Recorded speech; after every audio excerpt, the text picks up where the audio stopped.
forests to God's green waters. I'll never sing for you and me. This land is your land, this land is my land. From California to the New York Islands, from redwood forests to Gulf Stream waters. This land was made for you and me. That was really good, folks. Very good. I'll be out in a little bit.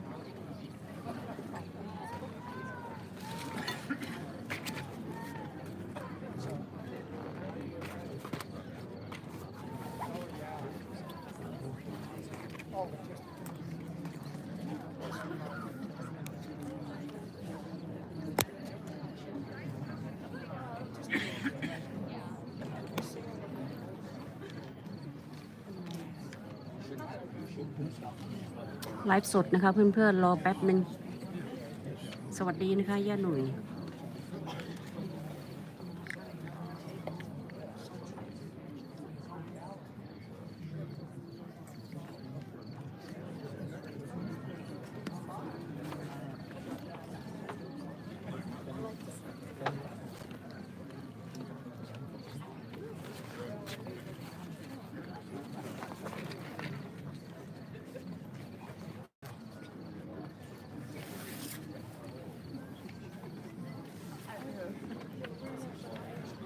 รอสักครู่นะคะเพื่อนๆเดี๋ยวเขาจะเปิดไฟเขาจะถ่ายหนังอะไรก็ไม่รู้ฟังรู้บ้างไม่รู้เรื่องบ้าง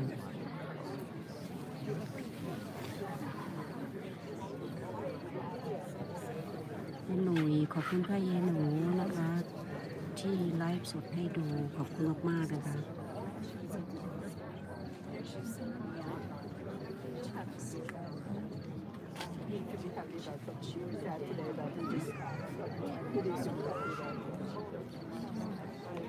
ขณะนี้นะคะเวลา2 ทุ่มเวลาของที่นี่นะคะท้องฟ้ายังแจ้งอยู่นะก็มีคนดูเยอะแยะไปหมดเลยด้านหลังเยหนูก็มี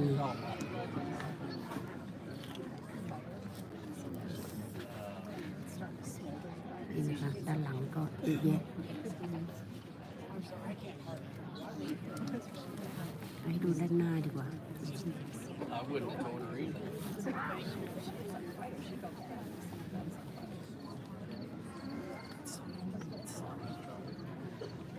สวัสดีนะคะคุณมยุรา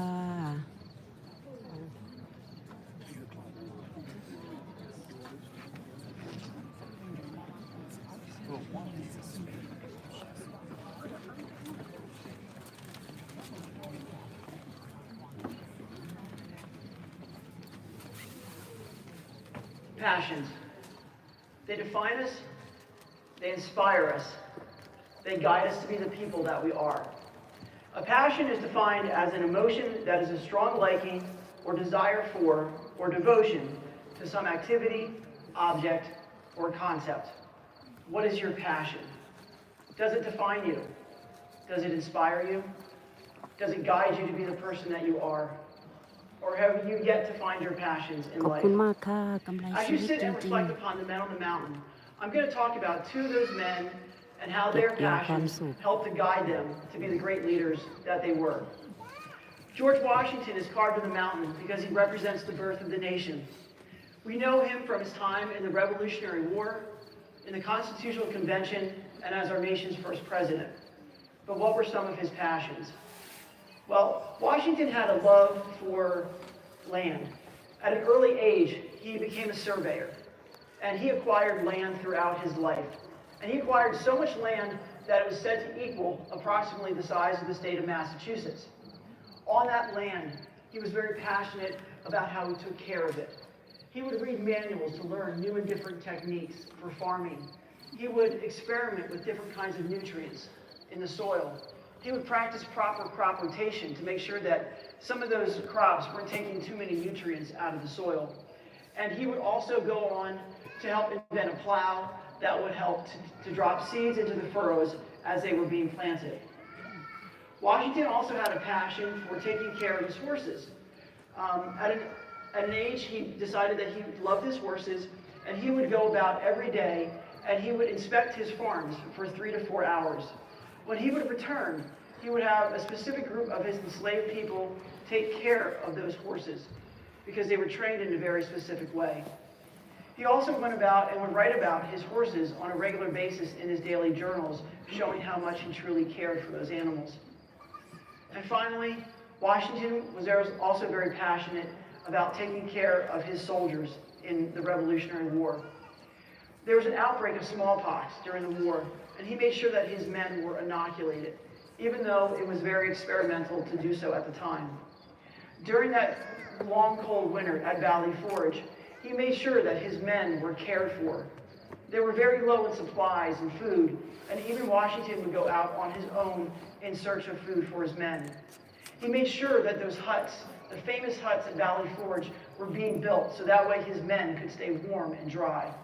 And finally, he made sure that Friedrich von Steuben was teaching his men new and different fighting tactics, hoping that when the springtime came, they could hopefully turn the tide of the war. All of those things helped guide Washington to be the great leader that he was. As our nation's first president, he made sure that he was being called Sir, Mr. President, or Mr. Washington, rather than being called Your Excellency, Your Highness, or Your Majesty, as many wanted to call him. When he chose individuals to be in his cabinet, he chose individuals that were not yes men, but were individuals of different opinions and different beliefs. So that way he could choose what he felt was best for this infant country. And finally, when he set that precedent of serving only 2 terms in office, Washington wanted to do that, number 1, because he wanted to retire, and number 2, he wanted to give somebody else the opportunity to serve and bring in new and different ideas into this new country. All those things helped Washington to be the great leader that he was and to be up on Mount Rushmore. Theodore Roosevelt is carved in the mountain because he represents the development of the country, specifically with getting the Panama Canal started under the United States.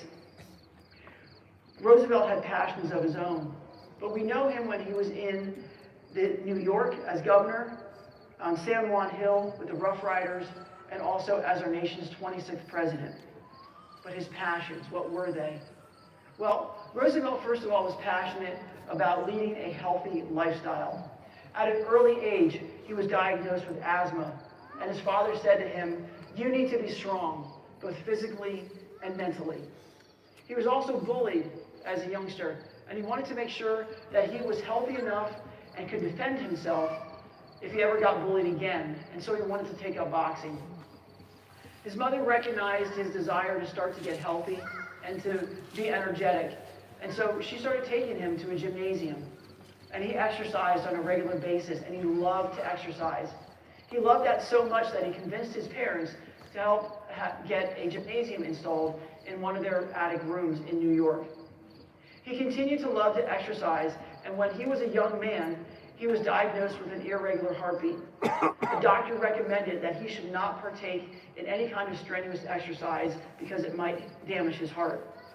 But Roosevelt ignored that advice and he took up tennis. He loved tennis so much that in the summer of 1882, he played 90 games of tennis in one single summer day. He continued to love tennis so much that when he was president, he had a tennis court installed on the White House grounds so that way he could play. Well, Roosevelt also had a love for being outside and for hiking. When he was a young boy, the family went on vacation along the Nile River, and Roosevelt would hike 10, 12, 14 miles every day that he could.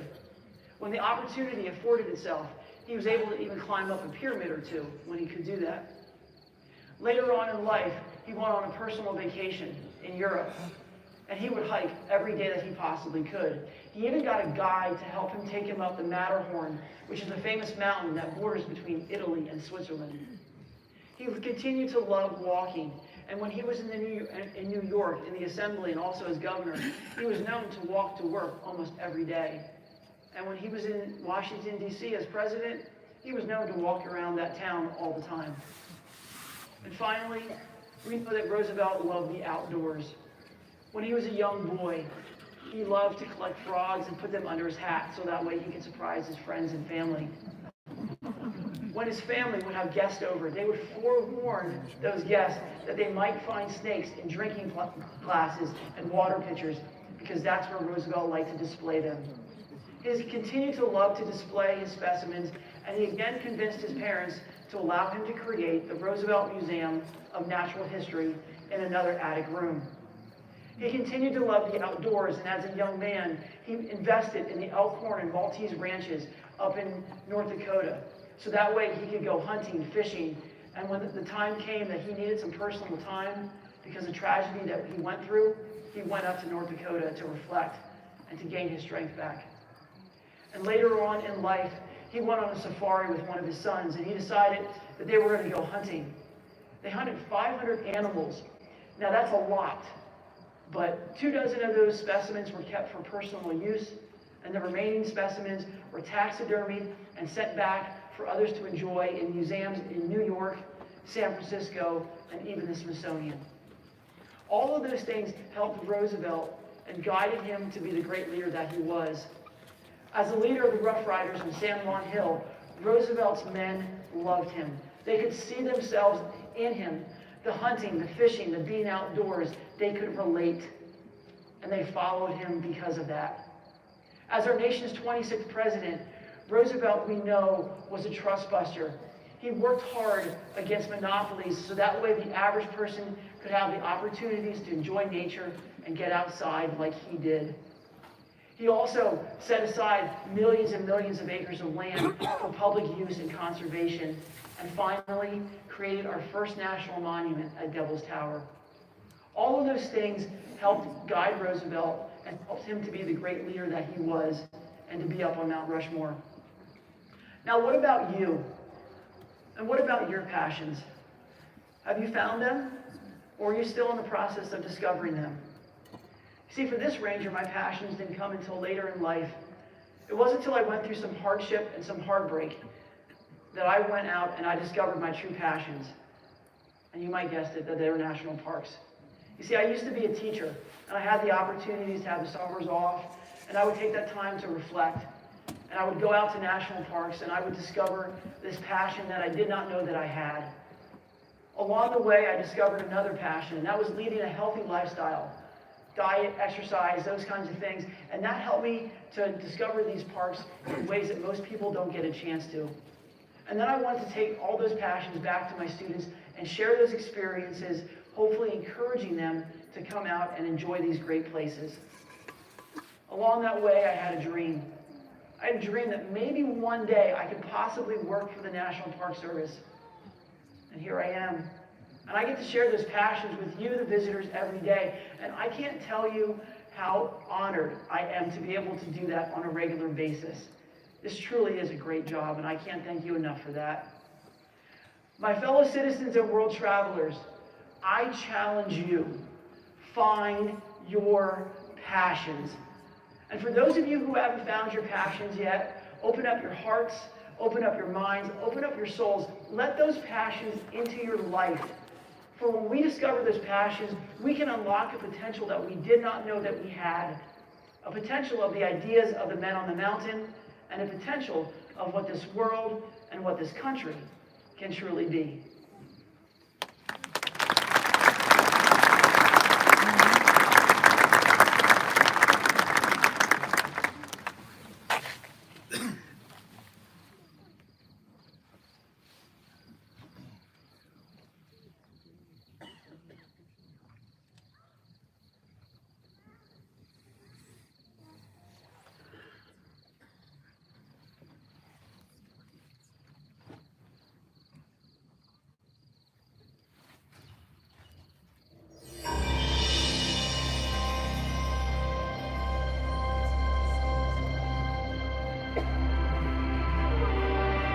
The United States of America. It's hard to imagine, but not long ago, this great land of ours was pure wilderness.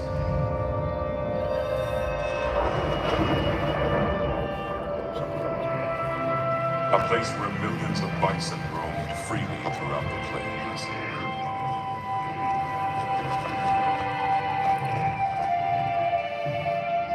And those who lived off the land revered it as sacred ground. Yet this country would face a dramatic change, quickly becoming the most advanced nation in the world, in technology, in peace, and in power. From its inception, the United States has shaped itself under the guidance of strong leaders who have taken risks, stood up to adversity, and never let go of their vision for a better country. Mount Rushmore reminds us of them, and the countless Americans who have made great sacrifices to ensure the lasting legacy of our country. Freedom. We strived for it. We died for it. We live for it.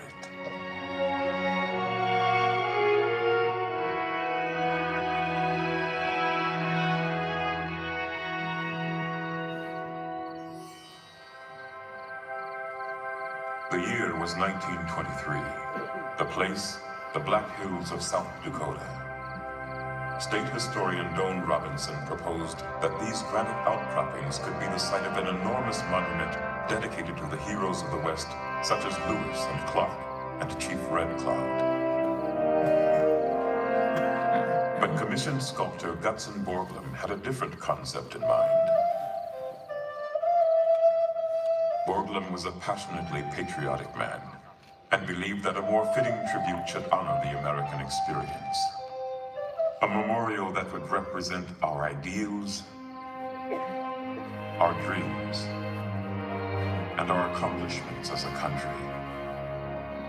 A memorial that would convey a spirit of patriotism. Borglum chose his canvas carefully, the giant granite rock face of Mount Rushmore. And in 1927, work on the mountain began.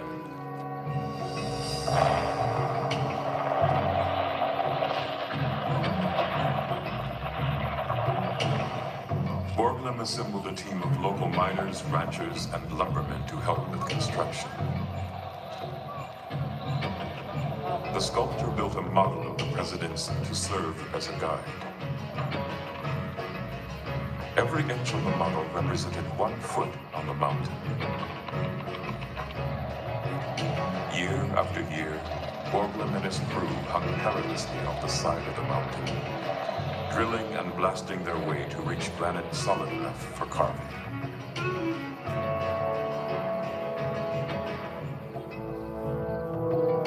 It took 14 years and nearly $1 million to complete the 4 60-foot faces. And even though the sculptor did not live to see the very final touches put into place, he was able to carry out his vision. 4 great Americans immortalized in stone, symbolizing the democratic society in which we live, the struggle for our independence, the fight for our freedom, and the sacrifices we have made since our country began more than 200 years ago.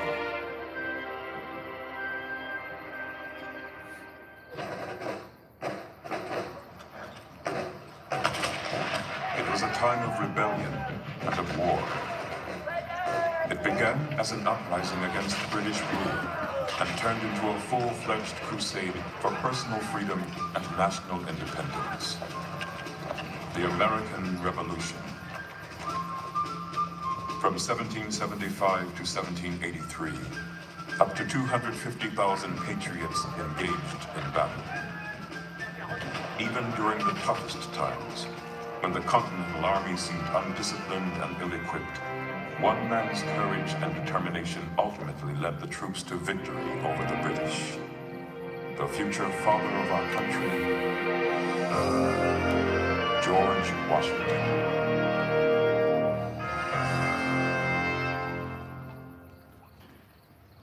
Born and raised in colonial Virginia, George Washington grew up to be a firm believer in American independence. Even though his heart yearned for quiet family life at his Mount Vernon home, his deep commitment to the Republic made him answer the call of his country time and time again. As general, Washington became an instant hero throughout the colonies. The public was so enamored with him that many people wished that he become king. But Washington scoffed at such an idea. The army must serve the country, but not rule it. Express your utmost horror and detestation of the man who wishes to overturn the liberties of our country. George Washington, 1783.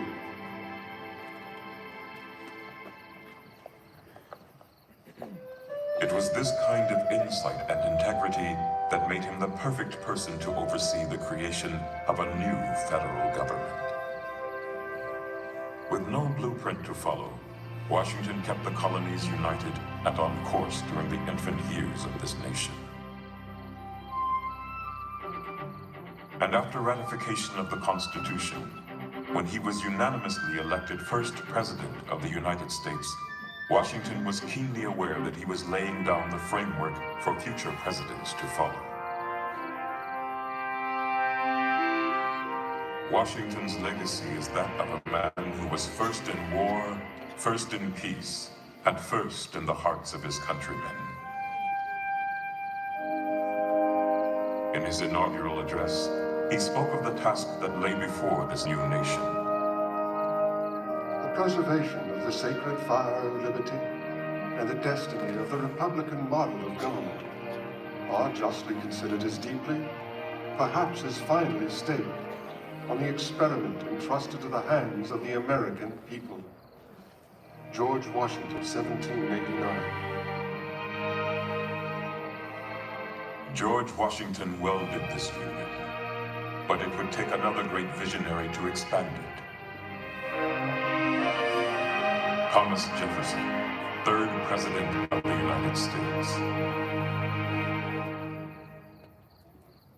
We hold these truths to be self-evident, that all men are created equal, that they are endowed by their Creator with certain unalienable rights, that among these are life, liberty, and the pursuit of happiness.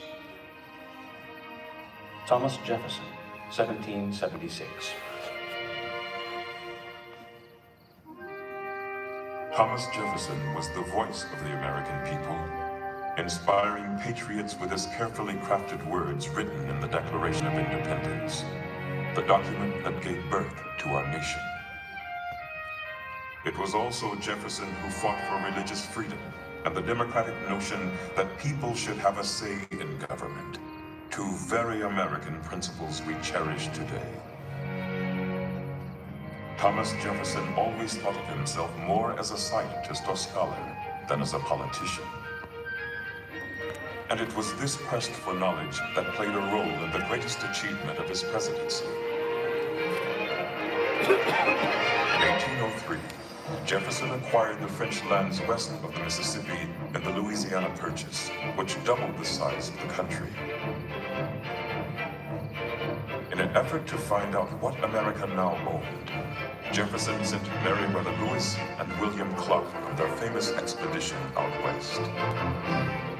It was an exciting time of discovery for new Americans. However, what was good for a growing nation was not necessarily good for its original inhabitants. During this time of expansion, many Native Americans were uprooted from their homes and hunting grounds and pushed farther west. But during an address to a group of Cherokee chiefs, Jefferson prophesied about future relations between natives and new settlers. I shall rejoice to see the day when the red men, our neighbors, become truly one people with us, enjoying all the rights and privileges we do. and living in peace and plenty as we do, without anyone to make them afraid, to injure their persons or to take their property, without being punished for it according to fixed laws. Thomas Jefferson, 1808. Jefferson's dream was slow to be realized as conflicts between the U.S. government and Native Americans set off a chain of events that dramatically reduced Native populations throughout the 19th century.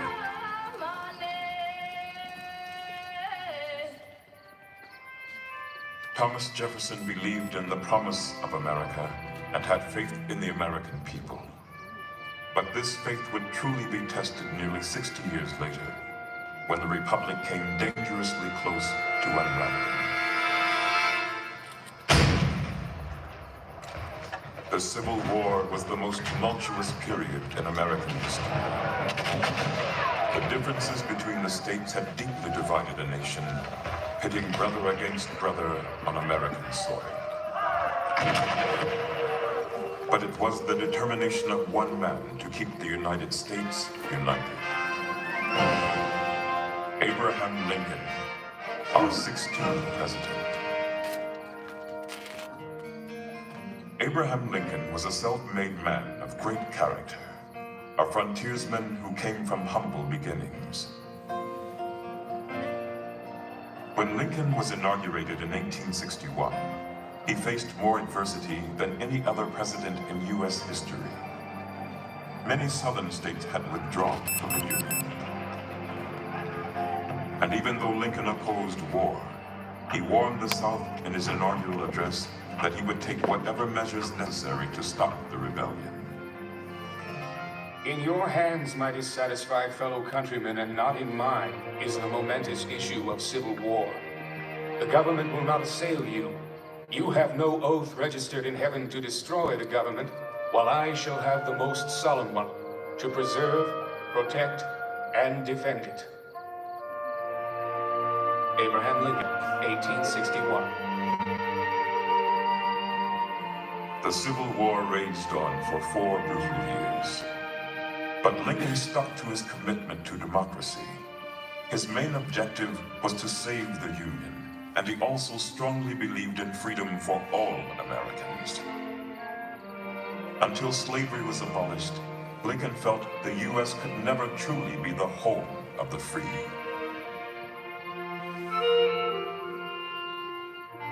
Lincoln's Emancipation Proclamation began the process that ended the evils of slavery forever.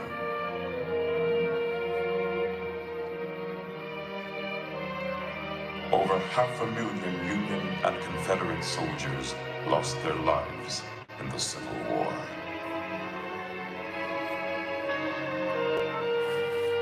But during his famous Gettysburg Address, Lincoln reminded the American people what this war was really all about. That we here highly resolve that these dead should not have died in vain, that this nation under God shall have a new birth of freedom, and that this government of the people, by the people, for the people, shall not perish from the earth. Abraham Lincoln, 1863. Over the next 50 years, the United States would go through a dramatic transformation.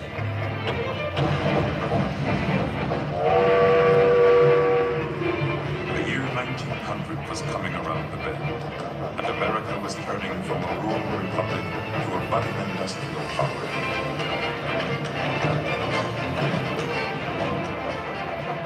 It was clear that this new century, which burst with hope, needed a fresh start and a fresh approach. It was Theodore Roosevelt, our 26th president, who led the way. Is America a weakling? To shrink from the work of the great world powers? No! The young giant of the West stands on a continent and clasps the crest of an ocean in either hand. Our nation, glorious in youth and strength, looks into the future with eager eyes and rejoices as a strong man to run a race. Theodore Roosevelt, 1897. He was energetic, He was robust, and he was eager to show the world that America was a force to be reckoned with. Theodore Roosevelt believed in the strenuous life.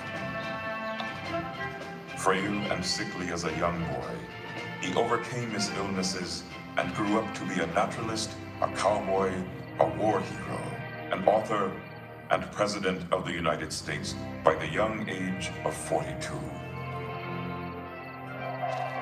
His vigorous outlook on life transferred to the Oval Office. Roosevelt was a man of action. He promoted economic freedom and was a friend to the working class, protecting their rights against big business and what he called the criminal rich. Roosevelt also expanded the country's power abroad. It was his support of the 1903 revolution in Panama that led the U.S. to acquire territory for the construction of the Panama Canal. This massive undertaking not only created a valuable link between the Atlantic and Pacific Oceans, but it put the United States on the map in world politics. Yet, Roosevelt may be known best for his passion for the outdoors.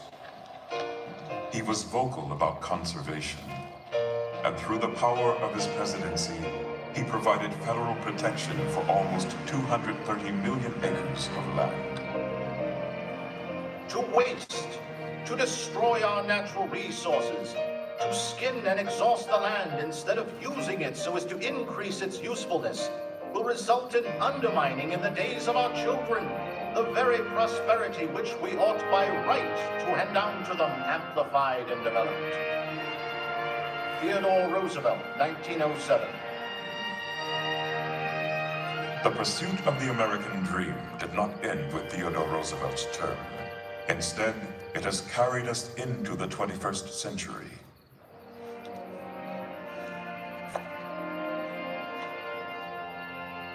Throughout history, countless Americans have made great sacrifices so that we can enjoy the freedoms of this land. The only thing we have to fear, I have a dream today, not what your country can do for you. The same freedoms guaranteed in our Constitution and Bill of Rights.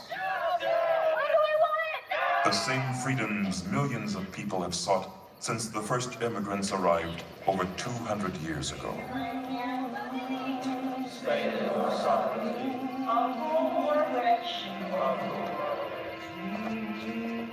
Gutzon Borglum reminds us of this with his timeless memorial. 4 Americans representing the birth, growth, preservation, and development of this country. All embodying the spirit of our nation. All advocates of freedom, dignity, and the ideals of American life. Oh, beautiful, for spacious skies, for amber waves of rain, for purple mountain majesties, above the fruited plain.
his national anthem.